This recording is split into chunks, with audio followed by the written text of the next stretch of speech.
Hebreus, capítulo de número 11. Nós vamos ler o versículo 8.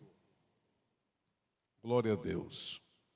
Hebreus 11, versículo de número 8. Aquele que encontrou, diga glória a Deus. Diz assim, irmãos, pela fé, Abraão, sendo chamado, obedeceu, indo para um lugar que havia de receber por herança, e saiu sem saber para onde ia. Amém? Somente até aqui eu convido a igreja para sentar. Glória a Deus. Vamos falar um pouquinho aqui nessa tarde sobre Abraão. E tem uma coisa interessante aqui na vida do Abraão, irmãos, que a Bíblia diz que ele é o pai da fé. Abraão é o pai da fé, de maneira que todo aquele que crê é denominado filho de Abraão. Só que Abraão, sendo o pai da fé, irmãos, ele, na verdade, nunca operou um milagre. Tipo, ele não multiplicou pão, não andou sobre o mar, não abriu o mar. Abraão nunca fez nenhum milagre. Pastor, como é que pode um cara que é o pai da fé, porque a gente entende que uma pessoa que tem fé tem que cuspir fogo. Porque se não for canela de fogo, cuspir fogo, é sinal que não tem fé. Só que Abraão, realmente, ele era um homem de fé. E Abraão tinha uma fé que a maioria das pessoas não tem. Abraão tinha fé para obedecer. Que não é todo mundo que tem essa fé de obedecer. Você pode ver que a gente até busca as bênçãos, busca os milagres, mas quando chega na obediência, nós fracassamos muitas das vezes. Agora vejam vocês, Abraão estava com 75 anos, ele morava numa cidade, lá na Mesopotâmia, chamada Ur dos Caldeus. Morava com o pai, com a família, todos os parentes lá. Aos 75 anos, Deus lhe faz uma chamada. Deus diz, olha, sai da tua terra, sai do meio dos teus parentes. Isso não quer dizer que parente não presta, tá? Tem muitas pessoas, pastor, não gosto da sogra, não gosto do sogro, não gosto do cunhado, da cunhada. Irmão, família é uma bênção, tá? O que acontece na família é que, às vezes, o diabo luta muito na família. E preste atenção, quem vai nos ferir são as pessoas mais próximas de nós. Então é por isso que, pastor, parente não presta. Claro que presta, tá? Mas me feriram. Lógico, quem está mais próximo de nós é mais fácil de nos ferir, de nos machucar, de nos entristecer. Então isso é um fato, né? Então, por que Deus mandou Abraão sair do meio dos parentes? Porque a família não prestava? Não é por causa disso. É porque Deus tinha um propósito com ele lá em Canaã. Então ele teria que sair ali do meio dos parentes, não porque a família fosse, digamos, um atrapalho, né? Quantas pessoas que às vezes dizem, pastor, minha família é um atrapalho. Se não fosse a minha família, eu estava bem. Irmão, a família pode às vezes ter situações que não combinam em alguma coisa, enfim. Só que é assim, a família é o teu sangue. A família é a tua própria carne. Pode ter certeza, se te fecharem a porta em todos os lugares aí fora, a tua família não vai te fechar a porta. Pode ter certeza disso, né? Então Deus pediu que Abraão saísse dos caldeus e Deus pediu que Abraão saísse do meio dos parentes, com 75 anos de idade. E eu estava dando uma olhadinha na geografia bíblica, de Ur dos Caldeus a Canaã, que é a terra de Israel lá hoje, irmão, dá quase 1000 quilômetros. Então tu imagine 1000 quilômetros que Abraão viajou naquela época, né? Estradas precárias, picadas, lugares ermos, difíceis, e sem contar, irmãos, quanto tempo que ele deve ter gastado nessa viagem. Mas ele foi. E me diz a palavra aqui que nós lemos, que ele saiu sem saber para onde ia. Não é que nem hoje, irmão, que a gente dá uma olhadinha no Google, ali no Maps, ou em qualquer outro aplicativo, a gente já vê quantos radar tem, quantas lanchonetes, quantos hotéis, já vê todos os riscos que tem. Hoje o Google dá até o tempo de viagem para a gente. Então, Abraão não tinha nada disso. Essa tecnologia que a gente tem hoje não existia. Abraão não tinha nem noção de distância, de tempo, de perigo. Ele não sabia nem para onde ia. Só que não sabendo para onde ia, mas sabendo quem ia com ele. Isso é a diferença, meus irmãos. O importante não é saber como vai terminar, aonde é que vai ser o destino final, de que jeito, se vamos alcançar o que a gente deseja ou não. O importante é saber que no trajeto que nós estamos fazendo, Deus está conosco. E foi isso que Abraão creu. Não sei para onde vou, não tenho noção de tempo, não tenho noção de distância, não tenho noção de riscos e perigos que vou enfrentar, mas sei que aquele que me chamou está comigo. E por isso Abraão foi sem medo, sem, digamos assim, nenhum obstáculo que o deteve. Por quê? Porque ele acreditava que Deus estava com ele. Então saiu dali, o Ló, que era sobrinho, quis vir junto, Abraão trouxe. E a partir daquela saída ali de Ur dos Caldeus, irmãos, Deus começou a abençoar Abraão. A Bíblia diz, irmãos, que esse homem, ele não é uma regra para nós aqui hoje. Isso é uma coisa muito usada pelas igrejas que pregam prosperidade. Tá? Deus, ele prospera, mas não do jeito que as igrejas pregam. Tem muita mentira aí, irmãos. Tá? Deus, ele prospera, mas não do jeito que muitas igrejas estão pregando. Tipo, você vai num culto, pega um envelope, dá 1.000 e vai ganhar 100.000. Isso é conto do vigário. Não tem respaldo bíblico para isso. Tá?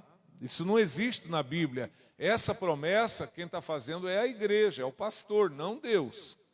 Né? Deus, ele promete o quê, irmãos? Está ali no Salmo de número 128, feliz o homem que teme a Deus, vai comer do trabalho das suas mãos, será uma pessoa feliz, sua família será abençoada, e isso é promessa. Agora, essa prosperidade que as pessoas pregam hoje em algumas igrejas, não em todas, tem igrejas sérias, é uma mentira. Então, não tem como pegar a vida de Abraão e usar como base de prosperidade. Por quê? O tempo era outro, tá? Aqui, meus irmãos, a gente sabe que a dispensação era outra. Hoje nós vivemos uma dispensação chamada dispensação da graça. Essa é a dispensação que vivemos, a dispensação da graça, do Espírito Santo. Hoje, irmãos, biblicamente falando, quanto menos volume você tiver para carregar, mais perto de Deus você fica. Entenda isso. Não adianta dizer que quer ir para o céu, mas levando tudo, né, que a gente conquistar aqui, que não vai. Está na Bíblia, em Mateus capítulo 6, versículo 24. Não podereis servir a Deus e às riquezas. Está na Bíblia ou não? Mateus 6, 24. O Senhor disse, olha, não tem como vocês me servir e servir às riquezas. Por quê? Jesus explicou. Porque vocês vão acabar honrando um e desprezando o outro. No caso aqui, quem vai ser mais honrado é o quê? A riqueza. Ah, eu investi lá, eu estou construindo aqui, eu estou nesse projeto aqui. E aí a pessoa se envolve tanto com bens materiais que acaba deixando o Senhor. Na verdade, irmãos, as pessoas a quem a gente tem que orar muito são as pessoas ricas. Quem sabia que a riqueza é um grande obstáculo para a salvação? Sabe o que Jesus disse? Dificilmente um rico se salva. Está na Bíblia ou não está? Ah, pastor, eu estou fazendo uma campanha para ficar rico. Irmão, se nessa condição material que a gente está, se a gente não se salvar, se a gente ficar rico, aí é que a gente se perde mesmo. Entenderam? Então, Jesus disse que dificilmente um rico vai entrar no céu. Jesus disse que é mais fácil passar um camelo pelo fundo de uma agulha do que um rico se salvar. Ó, lembra do mancebo de qualidade? Quem lembra? Ele não era um rapaz muito rico? Ele foi salvo? Não foi, por quê? Porque Jesus falou, tá bom, você quer a salvação? Muito bem. Vai, vendo o que tu tens, dá aos pobres e me segue. E você vai ter um tesouro no céu. Você acha que ele quis seguir Jesus? Então veja bem, uma pessoa rica, irmão. Pensa o dono de uma grande empresa, né? Uma multinacional. Tu já pensou quanto problema esse homem tem para resolver? Não, para e pensa. Uma grande empresa, quantas reuniões, quantas viagens, quantos jantares de negócio, quantos projetos. Tu acha que um cara desse tem tempo para pensar em Deus? Tu acha que um cara desse, ele vai dizer assim, quarta-feira eu vou lá no culto? Vai nada, ele está agora atrás de uma mesa, dentro de um avião, está numa sala de reunião, está fazendo um negócio, projetando o crescimento de igreja, de empresa, multiplicação de funcionário. Irmão, essas pessoas ricas mesmo, é uma dificuldade para eles ter tempo assim para Deus. Então, no caso, Abraão enriqueceu, mas era uma riqueza diferente das de hoje. Não tinha bolsa de valores, não tinha esses investimentos que as pessoas fazem na bolsa aí, que são, não sei nem falar o nome, porque nunca entrei numa bolsa de valor, não tenho dinheiro para isso. Não tinha, meus irmãos, esse tipo de negócio que existe hoje. Então, a riqueza de Abraão era o quê? Cabeça de gado, terra, plantação, né? Os cultos eram na sua casa, ele levantava altares, adorava o Senhor. Assim era a vida de Abraão, assim era a vida de Jó, assim era a vida de Jacó, a vida de Isaac, a vida dos patriarcas. Mas aí quando você olha para a vida de Moisés, Moisés já teve que abrir mão de tudo. Ou ele abre mão das riquezas do Egito para fazer a obra de Deus, ou ele fica com as riquezas do Egito e perde de fazer a obra do Senhor, irmãos. Quem lembra que Moisés abriu mão de todos os tesouros do Egito? Que não dá para ganhar o mundo e ganhar o céu. A Bíblia diz claramente, meus irmãos, na primeira carta de Paulo a Timóteo, capítulo 6, versículo 8. Tendo aquilo que comer e o que beber, estejais com isso contentes, felizes. Está na Bíblia, 1 Timóteo 6, 8. Se você tem o que comer e o que vestir, já é para estar contente. Pastor, mas eu quero um carro. No devido tempo, o carro pode vir. Pastor, mas eu quero uma casa maior e melhor. No devido tempo, dentro da vontade de Deus, essa casa pode vir. Pastor, mas eu quero terminar minha faculdade. Sem problema, termina a tua faculdade. Agora, a Bíblia diz, se você tem o que comer e se você tem o que vestir, é para estar contente. E a Bíblia também fala em Mateus 6,33, assim, buscai em primeiro lugar o reino de Deus e a sua justiça, e todas essas coisas vos serão acrescentadas. E em Mateus 6,34, Jesus falou assim, não vos preocupeis com o amanhã. Basta a cada dia as suas preocupações. Então Jesus disse, olha, não te preocupa com amanhã, tá? Tu lembra que Deus dava diariamente o maná para Israel no deserto? E o que acontecia quando alguém juntava demais? O que acontecia? Apodrecia. O Senhor disse, olha, junta o que vocês vão comer. Faz a conta lá de quantas pessoas tem na casa, junta o consumo diário. É por isso que na oração do Pai Nosso, Jesus disse assim, ensinando nós a orar, dai-nos o pão nosso do mês. A pedir já para o ano todo, né? Dia 31 aqui, vamos fazer, Senhor, dai-nos o pão nosso do ano de 2024. Orar só uma vez aí já está garantido o ano. Jesus disse que devemos orar pedindo o pão nosso de cada dia. Isso fala do quê? Fala da dependência de Deus, irmãos. Tem muitas pessoas que querem ser autodependentes.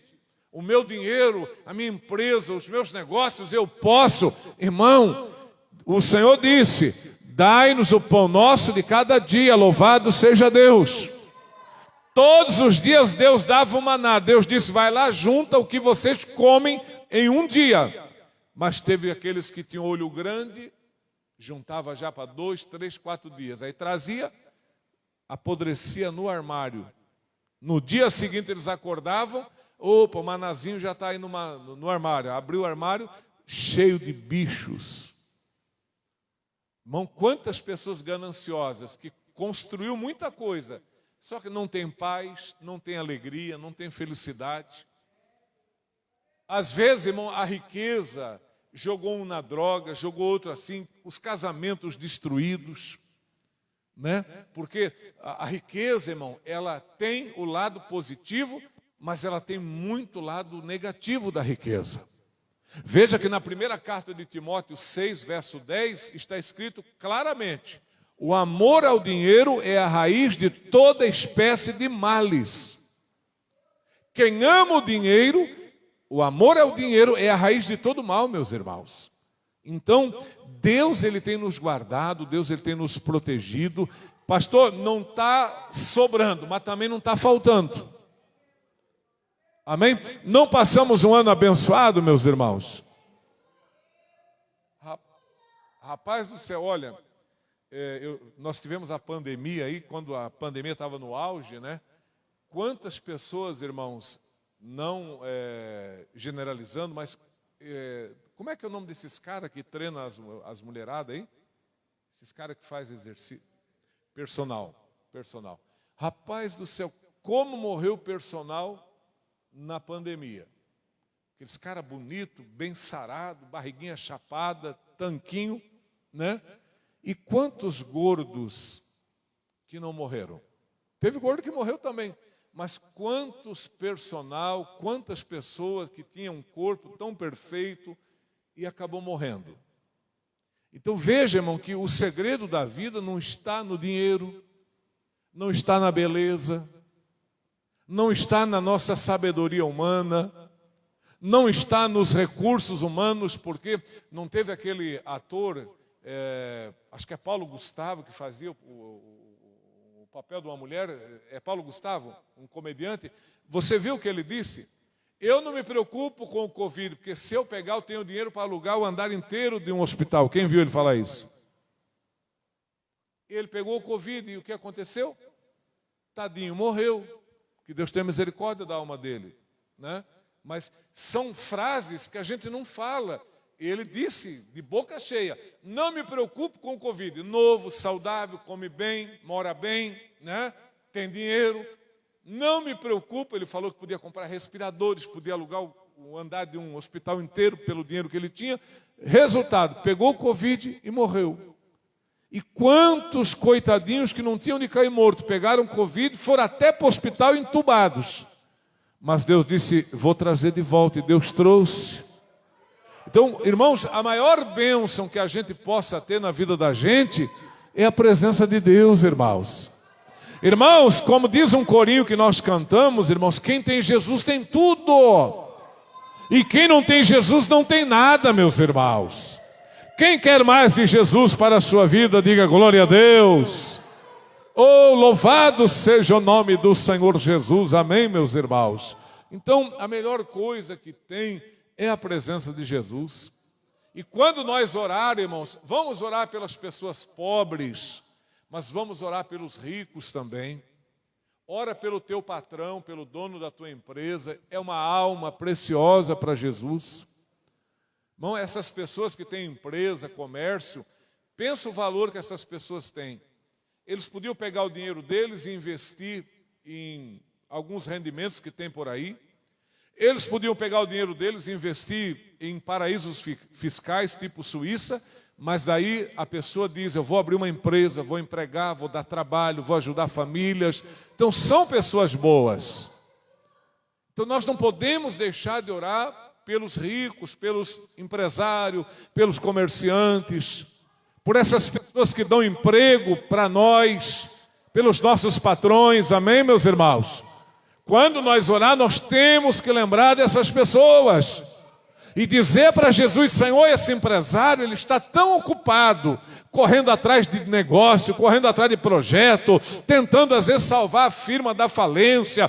Tantas famílias dependem daquela empresa. Esse empresário, ele não está tendo tempo, Senhor, para ouvir a tua palavra, mas tem misericórdia, prepara uma oportunidade para ele ouvir a tua palavra. Orar por essas pessoas, meus irmãos. Eles necessitam das nossas orações, meus irmãos. E agradecer a Deus, né? A gente vê muitas pessoas, eu não gosto de rico. Irmão, nós temos que amar todos. E tu já parou para pensar o que seria do pobre se não tivesse o rico? Imagina se não tivesse aquela dona de casa que contrata a diarista, a mensalista. Imagina se não tivesse aquela senhora executiva, aquele homem executivo que contrata uma babá, que abre uma porta de trabalho para nós. Então esse negócio de não gostar do rico é o diabo, viu, meus irmãos?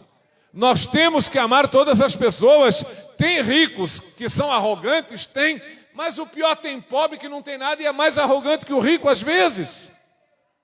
Então nós temos que orar por essas pessoas, orar por quem é pobre, orar por quem é rico, orar pela nossa família, orar pela nossa casa, meus irmãos. Talvez você está aqui nessa tarde e alguém da tua família pode estar precisando tanto de Jesus, né? Droga, bebida, desempregado, problema na família. Pastor, como é que a gente vai resolver? Orando, meus irmãos. Colocando essas pessoas aí na presença de Deus. Agora, não tenha sonhos, porque uma pessoa sem sonhos, ela não vive. Então a gente tem que sonhar. Você tem que ter sonhos, né, de querer melhorar e tudo mais. Mas enquanto você não conquista, não esqueça de agradecer pelo que você tem. Porque, irmão, a coisa mais gostosa é sonhar. Porque depois que a gente alcança o sonho, perde um pouco a graça. Perde ou não perde? Pastor, eu quero aquele carro. Aí você começa a economizar, e vai economizando. Vou comprar o carro, aquela alegria, aquele sonho. Quando você compra o carro, você começa a andar, perde um pouco a graça. Por quê? Porque o importante é o caminho do sonho até a chegada e a realização do sonho. Depois que a gente alcança aquele sonho, a gente vai atrás de outro, né? Então, não vamos esquecer de agradecer a Deus pelas coisas que Deus tem nos dado, pelas coisas que Deus tem feito por nós, irmãos, né? Está chegando mais um final de ano, né?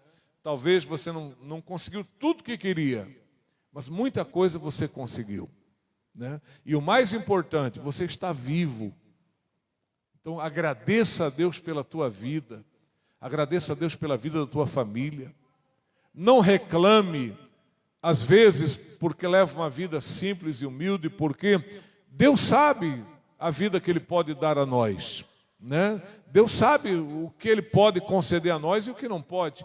Eu nunca esqueço, há muitos anos atrás, um irmão na igreja, ele queria muito um carro. Isso nos anos 80. Os irmãos lembram que nos anos 80 eram poucos os irmãos que tinham carro na igreja. Mas era bicicleta, lambreta e moto. Carro era pouco. E aquele irmão queria muito um carro, fez propósito, orou, nada a ver com o desejo de ter, tá? Mas veja como é que as coisas. Aí depois de um tempo, ele conseguiu o carro. Quando ele conseguiu o carro, a primeira coisa que ele fez, irmão, foi trocar de mulher. Anos 80. Primeira coisa, né? Porque quando a pessoa tem um carro, irmão, as pessoas não olham se é muito feinho, não. Dá para dar uma... né? E aí, não que ele fosse feio, era até um cara bonito, ele não era feio. Mas, quer dizer, a pessoa busca realizar um sonho, que era o do carro. Aí, quando conseguiu o carro, trocou de esposa. E assim muitos fazem. Talvez, se ele tivesse a pé, ele estaria com a mesma esposa. Quantas pessoas, irmãos, que talvez estaria firme na igreja, se não tivesse, talvez, crescido tanto materialmente, né? Quantas pessoas, eu conheci casais, irmãos, que vinham para a igreja de bicicleta, marido pedalando, mulher na garupa, filho no colo, eram casais felizes. Depois que prosperaram, irmãos, que tiveram casa, carro, aí começa a vir só o marido, a esposa já não vem, o filho já não vem, daqui a pouco o casal se separa, né? Quantos de vocês que tiveram um começo humilde e feliz? Talvez hoje muitos dizem assim: pastor, eu tenho tudo e não sou feliz. Consegui tudo o que queria, mas não sou feliz. Por quê? Porque falta o essencial, que é Jesus, irmãos. A nossa alegria é Jesus, irmãos. Irmãos, a alegria do mundo é passageira, meus irmãos. A alegria do mundo passa, mas a alegria do Senhor é permanente. Louvado seja o nome de Jesus Cristo. Amém, igreja do Senhor? Então, a gente vê, eu que desde os anos 80 que eu me converti, eu visito muitas casas. Irmão, eu visitava tanta casinha. Eu falo isso não como assim para diminuir a pessoa, mas eu nunca esqueço, uma vez que fui fazer uma visita para uma família, não vou dizer o nome do bairro para não criar constrangimento, mas fui fazer a visita, e aí chegando lá, irmãos, achei a casa e fui entrar no quintal, naquela época que as crianças faziam cocô no quintal, né? Aí cheguei lá, olhei no quintal assim, um cocôzinho ali, um cocôzinho lá, e a irmã, vem missionário, vem missionário. E aí me chamou de missionário, eu entrei desviando o cocô de criança. Hoje você não vê mais isso. Mas há muitos anos, quem no passado via isso? Hoje você não vê mais. Mas eu estava pensando assim, entrei naquela casa, tinha cocô de criança na rua, no quintal, mas entrei lá dentro, uma família tão feliz, tão alegre. Não que tenha que deixar cocô no quintal para ser alegre, não é isso. Mas o que eu quero dizer é que parece que quanto mais as pessoas têm, menos infelizes são, meus irmãos.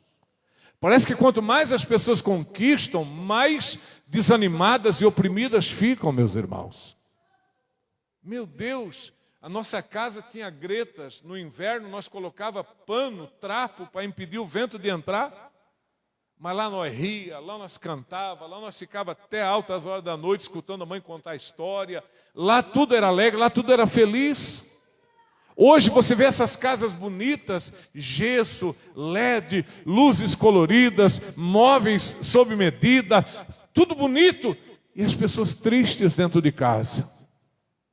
Quantos de nós tinha fogão de lenha, o assoalho queimado dos tição de fogo que caía, às vezes chegava a abrir, né, aqueles buracos assim no assoalho, mas ali morava uma família feliz. Não tinha muito o que comer, mas eram felizes. Não tinha muita roupa nova para vestir, mas eram felizes.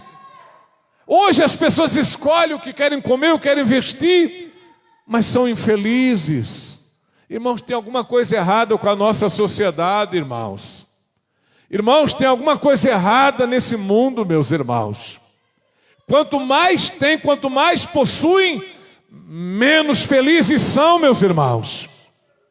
E parece que antes tinha tão pouco, mas sabe por quê? Porque a nossa porção maior era Jesus, irmãos. Glória a Deus, glória a Deus. E olha, uma casa que não lê Bíblia, uma casa que não ora, uma casa que não glorifica o nome do Senhor, uma casa que ninguém coloca um hino lá dentro para louvar o nome do Senhor, é uma casa que a felicidade dificilmente estará dentro dela, meus irmãos. Faça mudança na tua casa. Quem sabe que durante um longo período Abraão morou em tendas, mas era feliz. Você já parou para pensar como é morar numa tenda? Mas quem lembra que o anjo do Senhor esteve com ele na tenda? Abraão estava lá, de repente apareceram 3 varões, 3 anjos. E tinha palavra de Deus para Abraão. Quer dizer, na tenda, desconfortável, mas Deus ali. Andando no lombo do jumento, a pé, mas Deus ali. Fazendo aquela viagem longa, difícil, mas Deus ali. E nós, irmãos? Deus tem nos abençoado, nós estamos com as bênçãos, mas não estamos com aquele que é o abençoador, meus irmãos. Quase já não ajoelhamos mais na presença dele. Trocamos a Bíblia pelo celular. Você chega na casa, desde a criança até o mais velho está no celular. A Bíblia está encostada. Até a televisão está meio encostada, porque o celular... Quem diria, irmão, que a televisão perderia o lugar para o celular? Olha só. Nunca na minha cabeça eu imaginei que a televisão ia ceder o espaço dela para o celular. Eu não tenho televisão, tá? Mas eu fiquei assim, como é que pode, Jesus? A televisão perdeu espaço para o celular. Apareceu algo mais interessante que a televisão. E ainda vai aparecer algo mais interessante que isso aqui. E todas essas coisas, tem alguma coisa boa? Tem. Mas nada substitui a presença de Deus na vida da gente. Nada, meus irmãos. Nós precisamos de Deus. Senão daqui a pouco a gente está com depressão. Você viu aí o número de pastores cometendo suicídio? Quantos? A gente teve notícias aí. Ah, pastor, é de igrejolinha. Não, não, de igrejas grandes. Grandes igrejas. Não é de igrejolinha, não. O pastor de igrejolinha está feliz, irmão. Quem não está feliz são os pastores das grandes igrejas. Né? É aquele pastor, irmão, que ele entra por detrás, é igual artista. Não chega mais no meio do povo, não conversa mais com o povo não tem acesso a ele. São verdadeiros artistas. Então, esses é que estão cometendo o suicídio. Por quê? A obra de Deus é importante, mas mais importante é o dono da obra, meus irmãos. Eu preciso falar de Deus para as pessoas, mas eu preciso falar de mim para Deus, irmãos. Eu tenho que orar, eu tenho que buscar a presença de Deus. Irmãos, sem Deus nós não somos nada, essa que é a grande verdade. Amém? Então que Deus abençoe a igreja. Eu quero convidar você para louvar a Jesus com uma salva de palmas. Isso, bem forte. Cantemos para Jesus. A minha vida Jesus já transformou. Eu posso te saudar com a paz do Senhor. A minha vida Jesus já transformou. Eu posso te saudar. Se tu me amas de todo o coração, me mostra teu sorriso. Se tu me amas de todo o coração, aceita Jesus Cristo. Vai abalar, quando Jesus vier, o mundo vai abalar, quando Jesus vier. Cristo descendo, o céu se abrindo, os anjos cantando, a igreja subindo, vai abalar, quando Jesus vier. Amém, Jesus. Eu quero convidar a igreja para nós ficarmos de pé, meus irmãos. Nós vamos fazer a parte das ofertas. Se você trouxe uma oferta, pegue na sua mão. Ajude a obra de Deus. Eu estava agora, acho que era meio-dia, 1h da tarde, eu estava vendo um videozinho do R.R. Soares, aquele missionário da Igreja da Graça. Ele estava falando assim, irmãos, quem não dá dízimo e oferta não está salvo. E tal. Ele estava batendo em cima dessa tecla. É assim, irmãos, a pessoa não pode generalizar e fazer uma afirmativa dessa. Na minha concepção, ele não deveria fazer uma afirmação dessa. Só que uma pessoa que é salva, ela tem prazer de ajudar as coisas de Deus. Quem compreende? Se meu Deus, eu amo a Deus, estou salvo, quero que mais pessoas se salvem, então eu terei prazer de ofertar, de contribuir, de fazer a obra de Deus, de ajudar a casa do Senhor. Agora, uma pessoa salva, que ela, tipo assim, ela não liga, se tiver dinheiro para pagar, para fazer, tem, se não tiver, que... Não é assim, meus irmãos. Então, quem tem a salvação, quem ama a Deus, essa pessoa, ela gosta de ajudar. E ela, quando ela não pode ajudar, mas ela ora por quem está ajudando, e quando ela tem oportunidade, ela ajuda. Nós temos esse compromisso, irmão, de ajudar a obra de Deus, amém? A obra de Deus é tipo uma igreja que nem a nossa aqui. Nós não temos nenhuma outra fonte de renda a não ser a contribuição dos irmãos. Nós não temos cantina, não temos bazar, não temos rifa, nós não fazemos nada disso. Até porque uma coisa